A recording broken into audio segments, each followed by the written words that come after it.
Bonjour à toutes et à tous, l'équipe parisienne est ravie de vous accueillir pour ce nouveau numéro des infos dont on parle peu. Au sommaire cette semaine, concernant les informations internationales, nous allons parler de l'escalade de défiance entre l'Occident et la Russie. Nous parlerons également du dossier iranien, de la dette grecque, de la situation des retraités en Italie, de Daesh qui a récupéré 2300 Hummers à l'Irak et d'une enquête ouverte concernant la présumée aide apportée par la Croix-Rouge à Haïti.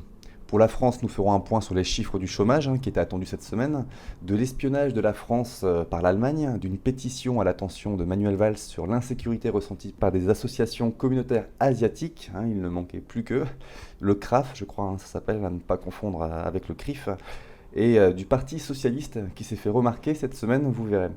Économie, nous parlerons de la déclaration de Stéphane Richard, patron d'Orange, qui a déclaré vouloir se retirer d'Israël, donc ça avait fait pas mal polémique. Nous parlerons également de la fermeture de la banque russe et nous parlerons d'Areva. En environnement et santé, nous parlerons d'une erreur d'envoi de bacilles toxiques à plus de 50 laboratoires américains et de la crainte de la teneur en plomb de nouilles Nestlé en Inde et de la déforestation. Alors accrochez-vous, c'est parti. Alors, nous allons commencer ces informations internationales avec la relation qu'il y a entre l'Occident et la Russie. Ça continue à se dégrader malheureusement. Alors on voit par exemple donc que Poutine ne sera pas invité au G7. En effet, Vladimir Poutine ne sera pas sur la liste des invités du G7, alors que le président Barack Obama et d'autres dirigeants du monde se réuniront en Allemagne la semaine prochaine. La raison pour laquelle il n'est pas invité serait du fait de l'aide présumée du Kremlin aux rebelles en Ukraine. Alors le président russe reste pourtant un acteur central dans les affaires internationales, y compris les négociations nucléaires sous commandement américain avec l'Iran, malgré l'engagement pris par les dirigeants occidentaux pour tenter d'isoler Poutine, alors que la crise en Ukraine persiste. Alors il y a aussi la crise syrienne, qui est encore très intense, où la coopération avec Poutine est également cruciale. Les responsables américains veulent limiter la participation de Poutine là où les intérêts de Moscou et des Occidentaux convergent. Les officiels américains ne veulent pas que la participation de Poutine puisse être considérée comme un signe d'acceptation de l'Occident d'un statu quo en Ukraine où les séparatistes pro-russes continuent à alimenter l'instabilité. Alors il dit aussi par Joe Biden, le vice-président, qui va affirmer « Il est logique de coopérer là où il y a des intérêts mutuels évidents aussi longtemps qu'on ne vous demande pas de reculer sur des questions de principe qui comptent pour la sécurité et le bien-être de votre pays, de vos alliés et de vos amis. » Alors pour continuer dans l'escalade entre l'Occident et la Russie, en effet, le Service européen pour l'action extérieure, donc l'acronyme SEAE, a mis en place un groupe spécial à Bruxelles pour lutter contre la propagande russe, a rapporté jeudi le journal tchèque Hospodářské noviny. Désolé si je prononce mal. L'Union européenne a créé un groupe spécial de 5 personnes afin de lutter contre la propagande russe. La République tchèque y est représentée par un ancien collaborateur de la rédaction du Hospodářské noviny, Jakub Kadenský, indique l'édition sur son site internet. Alors composé donc de 5 membres, le groupe aura pour mission de promouvoir la politique étrangère de l'Union européenne et d'étudier les médias en langue russe. Le ministère tchèque des Affaires étrangères et M. Kadenský ont confirmé cette information. Je peux confirmer que le service européen pour l'action extérieure m'a invité, a indiqué donc M. Kadenský, sans préciser vraiment en quoi consistera son travail. Donc la SEAE a annoncé le 20 mars dernier qu'il recherchait des experts européens des relations avec la Russie. Les candidats doivent maîtriser parfaitement l'anglais, le français et surtout le russe évidemment, posséder un diplôme universitaire, avoir une expérience en journalisme. Donc tous les pays de l'Union européenne pouvaient proposer leurs candidats, si ça vous intéresse. Donc nous apprenons par le site Russia Today que l'OTAN conduit des exercices militaires massifs en mer Baltique. Près de 50 navires de 17 pays de l'Alliance Atlantique participent à des manœuvres militaires en mer Baltique à quelques kilomètres des côtes russes. L'OTAN justifie l'ampleur des exercices par la soi-disant menace que représente la Russie. Depuis le 5 juin, les États-Unis mènent les exercices militaires ambitieux Baltops. Pendant 15 jours, 5600 militaires des flottes alliées exposeront leurs navires de guerre les plus perfectionnés pour montrer leurs empressements et leur capacité à protéger la région. Baltops se tiennent annuellement avec pour le but de renforcer des capacités de défense anti-sous-marine, aérienne et d'interception des navires suspects et de débarquement d'amphibies. Cette année, ils engagent 49 navires, 61 avions, un sous-marin et des forces de débarquement amphibie de 700 hommes. Alors on va continuer avec la Grèce, hein. Donc toute cette semaine a été une négociation pour savoir si oui ou non ils allaient pouvoir reculer leurs échéances. C'est tombé récemment, donc Athènes obtient le regroupement de ces échéances pour fin juin. Alors en effet, la Grèce et ses créanciers, après des négociations sportives, selon l'expression de Juncker, sans résultat à Bruxelles, se préparent au prochain rendez-vous. Alors qu'Athènes devait verser ce jour le premier de ces 4 échéances de prêt, elle a demandé au FMI de les regrouper fin juin. Le FMI a confirmé cette requête, précisant que l'ensemble des sommes, soit 1,6 milliard d'euros, est désormais dû le 30 juin. Nous avons exploité une possibilité que nous donne le règlement du FMI et qui nous laissera plus de temps pour la négociation, a indiqué la source gouvernementale grecque. En difficulté financière, Athènes est en pleine tractation avec les créanciers, Union européenne et FMI, sur un accord qui permettrait de débloquer la dernière tranche des prêts internationaux au pays, soit 7,2 milliards d'euros, qui lui permettrait d'honorer ses dettes. Donc, on fait de la dette pour rembourser de la dette. Avec l'acceptation par le FMI de regrouper toutes les échéances de remboursement fin juin, Alexis Tsipras a évité la première prévue vendredi. Quelques 300 milliards d'euros auraient dû être versés au FMI ce jour. Alors Syriza est divisé. Les propositions des créanciers ne peuvent constituer la base d'un accord, a renchéri sur la chaîne TV Sky le secrétaire général de Syriza, parti de la gauche radicale au pouvoir. Cette réaction fait craindre à certains une révolte au sein même du parti qui pourrait conduire Alexis Tsipras à convoquer des élections anticipées pour tenter de surmonter les divisions et faire accepter un compromis avec Bruxelles et le FMI. Alors on va continuer avec l'Italie où des retraités sont obligés de reprendre le travail. Alors en effet, en Italie, le chef du gouvernement Matteo Renzi a annoncé qu'ils allaient dégager des fonds pour les retraités. Ces derniers représentent 16 millions d'Italiens et la moitié d'entre eux vivent sous le seuil de pauvreté. Beaucoup de seniors sont donc obligés de continuer à travailler ou de reprendre une activité. À San Gavino, Monreale, en Sardaigne, un habitant sur 3 a plus de 65 ans et ils ne sont pas nombreux à couler une retraite tranquille. 8 millions de retraités donc sous le seuil de pauvreté. 8 millions d'Italiens perçoivent une retraite inférieure au seuil de pauvreté. Les seniors qui travaillent encore sont 1,5 million en Italie, soit 3 fois plus qu'en France. Ces dernières années, les retraites n'étaient même plus réévaluées en fonction du coût de la vie. Sur ce point, cela devrait changer. La Cour constitutionnelle italienne vient de condamner le gouvernement à rattraper 4 années d'inflation, ajoute le journaliste de France 2, Renaud Bernard. Alors on va continuer ces informations internationales avec le dossier iranien. Pas d'inspection donc de sites militaires ni d'interrogatoire de scientifiques. L'Iran refuse que l'Agence internationale de l'énergie atomique, sous l'acronyme AIEA, mène des inspections de ces sites militaires et interroge ces scientifiques dans le cadre d'un accord sur le nucléaire, a déclaré samedi un haut négociateur iranien selon la télévision d'État. Alors on a l'impression que c'est sans arrêt les mêmes nouvelles, mois après mois, qui reviennent. Donc là, aujourd'hui, toutefois, Araghchi a fait il y a quelques jours la distinction donc, entre inspection et accès aux sites militaires dans le cadre donc, de l'accord en cours de finalisation. Et il ajoute l'interrogatoire de nos savants est définitivement hors de question et l'inspection des sites militaires aussi, a déclaré donc Araghchi. Donc, tout en nuançant son propos pour ce qui est du protocole additionnel qui prévoit un simple accès au site. Donc, dans le cadre du protocole additionnel et les procédures prévues par ce protocole, les discussions continuent. Il n'y a toujours pas d'accord sur cette question. Les 2 discussions continuent. La manière d'appliquer le protocole additionnel est un des sujets de divergence sur lequel on discute, a-t-il ajouté. Donc, le protocole additionnel au traité de non-prolifération, dont l'application a été acceptée par Téhéran dans le cadre d'un accord sur le nucléaire, permet des inspections poussées des sites nucléaires, mais aussi l'accès à d'autres sites, y compris des sites militaires, par les inspecteurs de l'AIEA. Donc selon Téhéran, un tel accès est réglementé et doit être justifié. Kerry et Zarif pilotent depuis des mois les négociations entre les grandes puissances du groupe 5+1, donc États-Unis, Russie, Chine, France, Royaume-Uni et Allemagne, et Téhéran sous l'égide de l'Union européenne, afin de trouver un accord définitif sur le programme nucléaire controversé de la République islamique. Les parties ont jusqu'au 30 juin pour graver dans le marbre un texte final. Sur ce dossier, il y avait plusieurs pays occidentaux qui commençaient à lâcher un petit peu du lest. Et donc Israël a menacé les États-Unis. Alors en effet, Ron Dermer, un ambassadeur du régime sioniste à Washington, a menacé qu'en cas d'accord nucléaire entre l'Iran et les États-Unis, Tel Aviv interromprait ses relations avec Washington.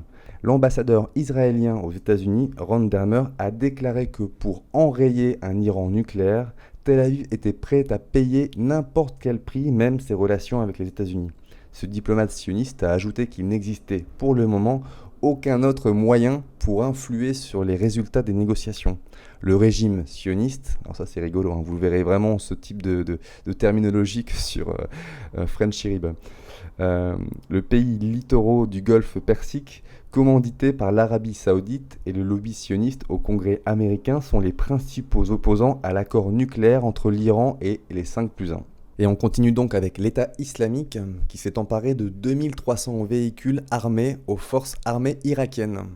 Alors en effet, les forces d'armée irakiennes ont perdu 2300 véhicules de combat type Hummer qui sont tombés dans les mains du groupe djihadiste au nord de la ville de Mossoul, selon le premier ministre irakien Haider al-Abadi. Durant la chute de Mossoul, nous avons perdu beaucoup d'armes, dont 2300 Hummer, a déclaré donc le premier ministre. Le prix d'un de ces véhicules fluctue selon ses équipements, mais il s'agit d'une énorme perte financière pour les forces armées et un atout supplémentaire qui va booster les possibilités des djihadistes. Alors après le parachutage accidentel de denrées à l'EI, que nous avions fait il y a déjà quelques mois, après le bombardement accidentel des forces irakiennes, ce sont maintenant donc 2300 véhicules qui tombent aux mains des djihadistes. Donc nous terminons ces informations internationales avec Haïti et un problème avec la Croix-Rouge américaine qui n'aurait construit que 6 maisons avec les 488 millions de dollars collectés. Alors 5 ans après le séisme qui a dévasté l'île, provoquant la mort de dizaines de milliers d'Haïtiens et laissant des centaines de milliers de personnes sans soins ni abri, le Guardian évoque 60 000 Haïtiens qui vivent encore dans des tentes. Les sites ProPublica et NPR révèlent la responsabilité et les défaillances de la Croix-Rouge américaine sur le terrain. Après le séisme dévastateur de 2010, la Croix-Rouge américaine avait recueilli près d'un demi-milliard de dollars pour porter secours à Haïti. Alors bien que l'organisation ait affirmé avoir fourni un logement à plus de 130 000 personnes, seulement 6 maisons permanentes auraient été véritablement construites. Alors la Croix-Rouge affirme que toutes les ONG présentes en Haïti ont été confrontées à des difficultés, notamment en raison d'un système de propriété foncière dysfonctionnel. Donc je les cite, comme beaucoup d'organisations humanitaires ayant apporté leur soutien en Haïti, la Croix-Rouge américaine a rencontré certaines complications liées entre autres à des retards de coordination gouvernementale, à des conflits d'intérêts fonciers, à la lenteur des douanes haïtiennes, à la forte demande en personnel qualifié et à l'explosion de l'épidémie de choléra. C'est défendu donc le groupe. Donc, l'enquête signée par ProRepublica et NPR confirme que d'autres organisations ont rencontré le même type de difficultés, et particulièrement sur le plan foncier. Mais le fait qu'Haïti soit un environnement de travail complexe n'explique pas tout, puisque les autres organisations, qui ont levé beaucoup moins de fonds, auraient tout de même réussi à bâtir 9000 logements. Donc on peut se demander où est parti l'argent. D'après Lee Malani, responsable du programme d'hébergement d'urgence en 2010, il s'intéressait davantage aux projets qui leur fourniraient de la publicité qu'à ceux permettant de bâtir un grand nombre de maisons. Donc affaire à suivre, à mon avis, l'enquête devrait nous révéler des choses intéressantes. On entame cette rubrique France avec tout d'abord les chiffres du chômage qui, en 7 ans, n'ont pas baissé une seule fois.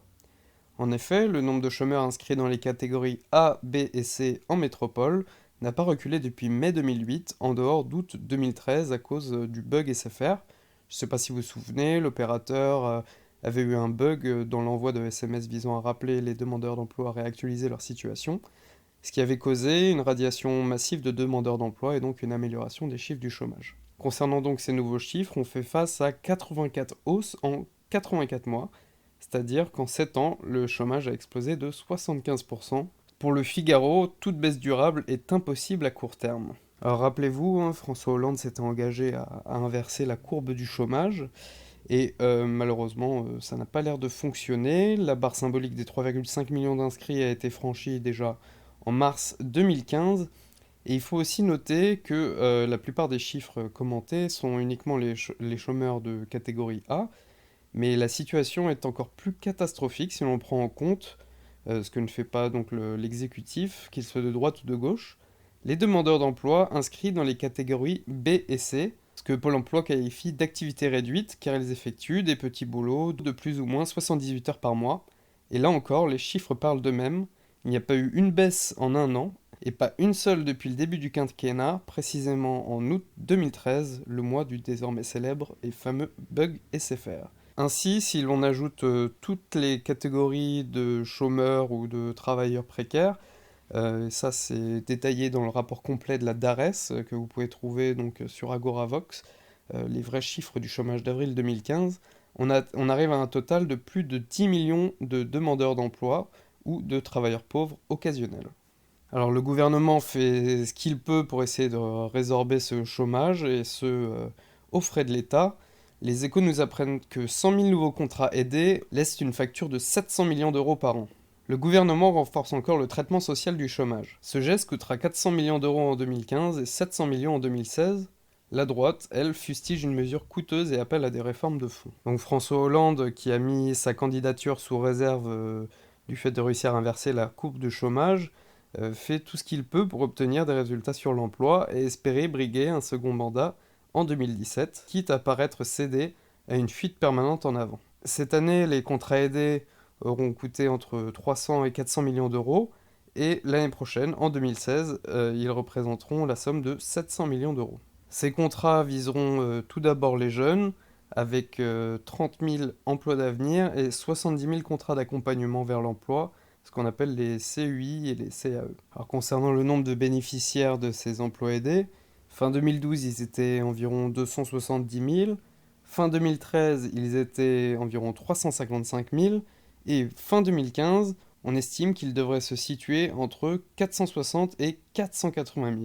Ces chiffres témoignent donc de l'incapacité à réduire le chômage des jeunes, malgré une régulière montée en puissance des emplois aidés. On va parler maintenant de l'amitié franco-allemande, qui va très très loin, parce que les Allemands nous aiment tellement qu'ils ont enregistré nos conversations. 2 ans jour pour jour après les révélations fracassantes d'Edward Snowden sur les pratiques de surveillance généralisée de la NSA, le scandale rebondit.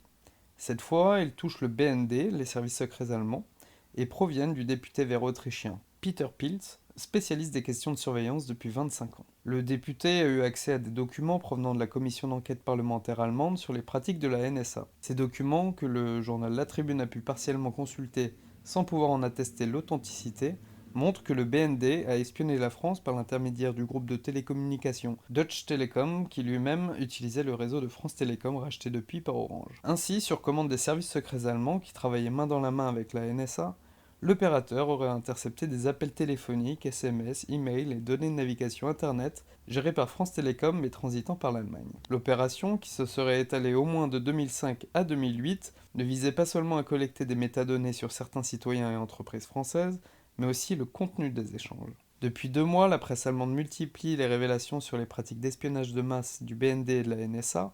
Les services secrets allemands sont notamment accusés d'avoir espionné des entreprises et personnalités politiques européennes, y compris françaises, de 2008 à 2015 pour le compte de l'agence américaine. Pour l'eurodéputée écologiste Eva Joly, les éléments que nous apportons qui montrent que la vie privée de citoyens et le secret des affaires de certaines entreprises ont été violés sont suffisamment graves pour justifier l'ouverture d'une enquête préliminaire par le parquet de Paris, ville où se situe le siège social d'Orange.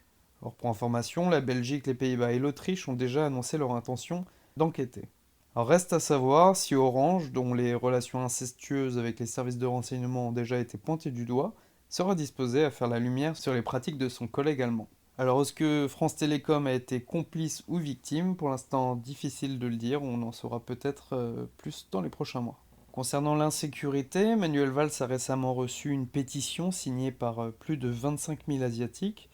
De nombreuses associations représentant cette communauté en France ont ainsi saisi le Premier ministre et son ministre de l'Intérieur afin de dénoncer la situation critique en matière de sécurité publique. Sous la bannière Vivre en harmonie et contre la violence, les auteurs du document dénoncent cette situation à laquelle, je cite, notre communauté est quotidiennement confrontée.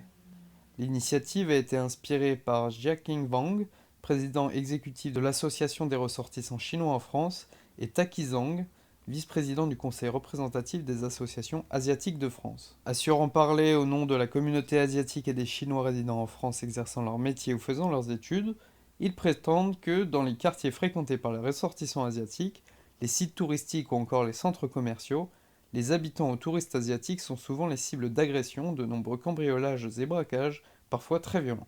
Matignon a, selon les auteurs de cet appel, accusé réception de leur courrier, et ils espèrent désormais un rendez-vous avec les autorités. Jackie Troy, secrétaire et fondatrice du Conseil représentatif des associations asiatiques de France, insistait sur l'importance de refuser toute tentative de récupération politique venant de quelque bord que ce soit. Alors la semaine dernière, on vous a parlé de la fameuse liste noire de Moscou, où se trouvaient notamment Bernard-Henri Lévy ou encore Daniel Cohn-Bendit. Cette semaine, on a appris que le Parti socialiste avait demandé à Moscou de revenir sur sa décision et de publier la liste entière de 89 personnalités européennes, dont 4 françaises, interdites de territoire russe, en réponse aux sanctions prises par Bruxelles contre la Russie pour son implication dans le conflit ukrainien. Selon le premier secrétaire du Parti socialiste, Jean-Christophe Cambadélis, cette liste n'honore pas la diplomatie russe et n'est pas de nature à aider un partenariat russo-européen. Il continue donc dans son communiqué: le Parti socialiste est désireux qu'un grand pays comme la Russie soit un partenaire respecté et qui nous respecte. C'est pourquoi nous demandons à messieurs Vladimir Poutine et monsieur Sergueï Lavrov de revenir sur cette décision qui ternit l'image de leur pays en France. Selon un responsable du ministère russe des Affaires étrangères, la liste noire aurait été émise en réponse aux sanctions et aux interdictions d'entrée sur le territoire européen prononcées par Bruxelles depuis l'annexion de la Crimée par la Russie en mars 2014. On va continuer de parler du Parti socialiste avec Didier Marie, sénateur PS de Seine-Maritime, le baron de la Fabiusie en Seine-et-Marne, roi des indemnités selon le site Normandie Actu. En juillet 2014, Normandie Actu pointait déjà du doigt les revenus multiples du sénateur PS et sa fameuse mission auprès du président de l'association Démocratie et Culture, pour laquelle il recevait la modique somme de 3 200 € par mois pour 14 heures de travail par semaine. L'acolyte de Laurent Fabius, actuel ministre des Affaires étrangères, est devenu sénateur, et il a dû remplir une déclaration auprès de la Haute Autorité pour la transparence de la vie publique. Une déclaration rendue publique et dans laquelle il indique multiplier les activités et les missions, le tout pour une coquette somme mensuelle de 12 000 € maintenue au fil des années. Le site Mediapart estime que l'élu aurait bénéficié de contrats de complaisance accordés par Laurent Fabius et Christophe Bouillon, l'ex-patron de la Fédération socialiste de Seine-et-Marne. Mediapart explique: lorsque Laurent Fabius est devenu ministre, Guillaume Bachelet l'a repris comme attaché parlementaire, mais pour seulement 1 900 € par mois au lieu des 5 500 € par mois concédés par Laurent Fabius. C'est à ce moment-là que la Fédération PS de Seine-et-Marne, Association Démocratie et Culture, l'employait comme chargé de mission à hauteur de 3 200 € par mois pour 14 heures par semaine.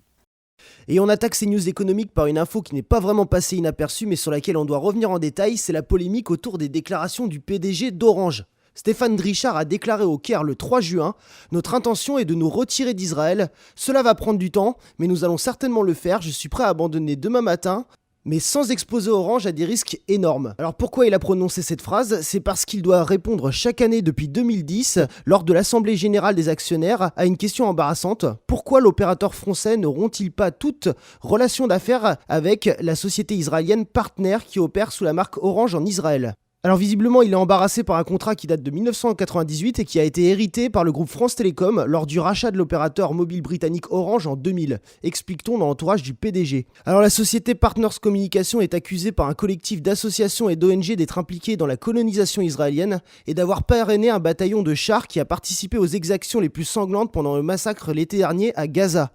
Un reproche encore adressé cette année, le 27 mai, lors de la dernière assemblée au Palais des Congrès à Paris, par ce collectif d'associations, dont la Fédération internationale et la Ligue des droits de l'homme, l'Association France-Palestine, la CGT et l'Union syndicale solidaire, qui avaient rendu public quelques jours avant un rapport intitulé « Les liaisons dangereuses d'Orange dans le territoire palestinien occupé ». Le PDG, qui a longtemps balayé le sujet en insistant sur le fait qu'il s'agit d'un contrat de licence de marque et qu'il n'est lui-même pas opérateur sur place, s'est semble-t-il décidé à se retirer. Alors ces déclarations ont déclenché une vive polémique en Israël. Le directeur général adjoint de Partner Communication a déclaré « Je suis très en colère. Je pense que ce qu'il a dit est le résultat de pressions très importantes de groupes pro-palestiniens. Nous devons nous mobiliser en tant que pays pour nous occuper de ce sujet. Israël est attaqué dans le monde, ils essayent de nous isoler. Ce même Stéphane Richard est lui aussi soumis à ces pressions. » L'affaire tourne en effet quasiment à l'incident diplomatique. La vice-ministre israélienne des Affaires étrangères, Tzipi Hotovely, s'est fendue d'une lettre au patron d'Orange dans la foulée. Je vous écris pour vous exprimer ma vive préoccupation après la publication de vos propos concernant la possibilité d'un futur retrait de la marque Orange d'Israël. Le Premier ministre israélien Benjamin Netanyahou a lui-même réagi en fin de journée. J'appelle le gouvernement français à dénoncer publiquement les déclarations méprisables et les actions d'une entreprise sous le contrôle partiel de l'État français. Et donc naturellement, immédiatement après, Laurent Fabius a fermement condamné le boycott d'Israël au nom de la France. S'il appartient au président du groupe d'Orange de définir la stratégie commerciale de son entreprise, la France est fermement opposée au boycott d'Israël, a-t-il déclaré. Alors face à ces pressions, Stéphane Richard, qui en plus est mis en cause dans l'affaire Bernard Tapie, ce qui n'arrange pas son cas, a déclaré qu'Orange est présent en Israël pour y rester et qu'il ne soutient aucune forme de boycott en Israël ou ailleurs dans le monde. Donc Stéphane Richard, si l'on en croit ses propos, aurait été opposé dans les années 90, par exemple à la campagne de boycott contre l'Afrique du Sud qui pratiquait la politique d'apartheid entre les Blancs et les Noirs. La Russie maintenant avec 3 nouvelles faillites bancaires. La Banque centrale de Russie a annoncé lundi la fermeture de 3 banques moyennes dont la situation financière était devenue intenable, alourdissant ainsi le bilan de la crise économique et monétaire pour le secteur financier russe. Donc la France maintenant avec Areva qui a annoncé des suppressions de postes, et bien sur Areva, l'État français fait un pas vers une recapitalisation. L'État prendra ses responsabilités en tant qu'actionnaire, y compris jusqu'aux recapitalisations en temps voulu, a indiqué le ministre de l'économie Emmanuel Macron. Donc je vous rappelle qu'Areva a annoncé une perte de 4,8 milliards d'euros en 2014. Emmanuel Macron avait jugé la question prématurée à ce moment-là, c'est-à-dire en mars dernier. Mais le 7 mai, le directeur général d'Areva, Philippe Noche, a annoncé au syndicat un plan de suppression de postes pouvant aller jusqu'à 6 000 salariés dans le monde, soit jusqu'à 14% de ses effectifs, dont 3 000 à 4 000 en France. Le Pentagone a estimé mercredi que plus de 50 laboratoires ont pu recevoir par erreur des bacilles actifs de la maladie du charbon, expédiés par un laboratoire militaire. Le Pentagone avait indiqué mardi que des spores actifs du bacille du charbon avaient été expédiés vers l'Australie, le Canada ou la Corée du Sud. Monsieur Work a toutefois précisé que la concentration de bacilles vivants dans les échantillons sont si faibles que le risque de contamination est de 0 pour le grand public et pour les entreprises. Le risque est très faible dans les laboratoires au départ comme à l'arrivée, a-t-il dit, en rappelant qu'aucun cas de contamination humaine n'était avéré ou même soupçonné. Le Pentagone a déterminé que le problème a commencé il y a 10 ans. Il va donc tester tous les lots de bacilles produits dans ces laboratoires pendant cette période pour déterminer lesquels ont été mal irradiés ou sont susceptibles d'avoir donné lieu à des envois d'échantillons contaminés. Au total, 400 lots produits par 4 laboratoires militaires américains vont être testés. Les échantillons circulaient entre laboratoires militaires et civils dans le cadre des programmes de mise au point de tests pour déceler le bacille qui peut être utilisé comme arme bactériologique. La contamination pulmonaire par le bacille est mortelle, à moins de prendre des antibiotiques très rapidement. L'Inde maintenant avec un scandale sanitaire qui implique Nestlé. Les autorités indiennes ont lancé des analyses de paquets de nouilles instantanées Nestlé dans toute l'Inde après la détection d'une teneur en plomb élevée dans des échantillons dans le nord du pays. Des concentrations supérieures à la limite autorisée ont été détectées dans des nouilles instantanées en vente à New Delhi, a indiqué l'AFP. Conséquence, l'État de l'Uttar Pradesh a décidé de poursuivre au pénal la filiale indienne de Nestlé. Ces nouilles instantanées sont très populaires en Inde, Nestlé étant le numéro 1 du marché. Nestlé India a contesté ces analyses en indiquant que les tests réalisés sur près de 1000 échantillons ainsi que des tests indépendants sur 600 autres avaient conclu que ces nouilles étaient propres à la consommation. Déforestation maintenant, un nouveau rapport publié par le WWF estime à 170 millions d'hectares la portion de forêt qui disparaîtra de la surface de la planète d'ici 2030. Et pour terminer la rubrique environnementale des infos dont on parle peu, précisons aussi que des taux de radioactivité toujours extrêmement élevés ont été relevés récemment à Fukushima. Un petit mot sur les publications de la semaine d'Agence Info Libre. On vous a fait une petite vidéo devant la salle des ventes Drouot concernant la mise en vente d'objets sacrés appartenant aux Indiens Hopi. En effet, la société Eve avait mis aux enchères lundi dernier 6 objets sacrés d'Indiens Hopi. Pour ce peuple autochtone des États-Unis, ces ventes, qui sont interdites sur le territoire américain, constituent un outrage à leur culture. En dépit de la mobilisation de l'ONG Survival International, les instances judiciaires françaises n'ont jamais condamné ou interdit la réalisation de ces enchères. Ces 6 objets ont été vendus pour la modique somme de 40 500 € en France. Le capitaine s'est rendu le 2 juin à Mézieux, dans le Rhône, afin d'aller voir Philippe Laya. Donc si vous vous souvenez, c'est un paysan qui a été exproprié d'une partie de son terrain afin de construire une route vers le nouveau stade de l'Olympique lyonnais. Il a été convoqué au commissariat pour entrave à la circulation. Philippe Laya passe chaque jour sur la route afin d'emmener son troupeau dans son champ coupé en deux. On vous renvoie donc vers cette vidéo pour savoir le fin mot de l'histoire. Alors nous vous remercions de nous avoir suivis pour ce 96e numéro. L'équipe se joint à moi pour vous souhaiter une très bonne semaine. Nous vous donnons rendez-vous la semaine prochaine pour un nouveau numéro avec cette fois-ci David. Ciao à tous.